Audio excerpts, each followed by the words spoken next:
This is not true for everybody. This is Okay. not black and white, but there are a lot of these cases, I would say the majority of these cases, where the reason that person has not been able to save as much as they thought is because their expectations for many years probably have been spiraling out of control.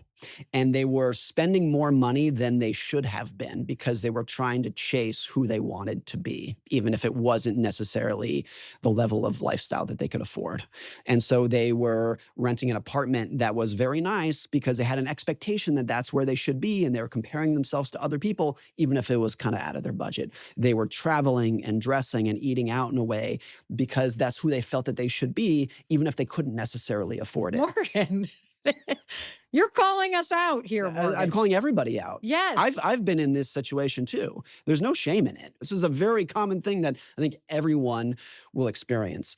And I think a lot of why I got interested in this topic, every book that I've written started with looking in the mirror and being like, when have I been envious? When have my expectations spiraled out of control? No one is immune to this. So there's nothing to be ashamed of. What happens with expectations for a lot of people Yep. is, look, if I said, I want to be a 10% better dad, that's a good goal. But what does that mean? What does that even mean? How do I track that? How do I measure? That's impossible. But if I said, I'm living in a 1-bedroom apartment and I want a 2-bedroom apartment, that makes sense. If I said, I want 3 new pairs of jeans, that's easy to wrap your head around.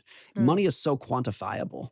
It's so easy to just say, right now I'm making $20 an hour. I want to get to 25. Got it. I can measure it so quickly that it becomes this thing where we chase money because it's so easy to measure.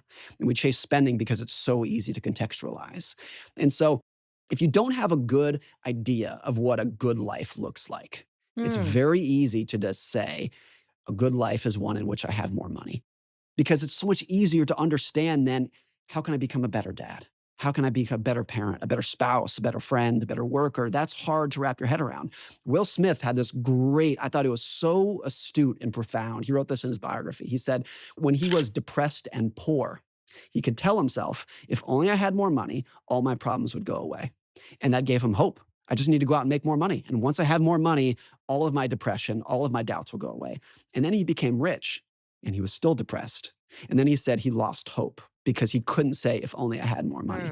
And so we chase money because it's so easy to wrap our heads around. And we chase it with the idea that it's the solution to all of our problems, even if it can solve some problems, but not the biggest ones. The hole that you're trying to fill, the psychological hole that you're trying to fill, is probably not going to be filled with money.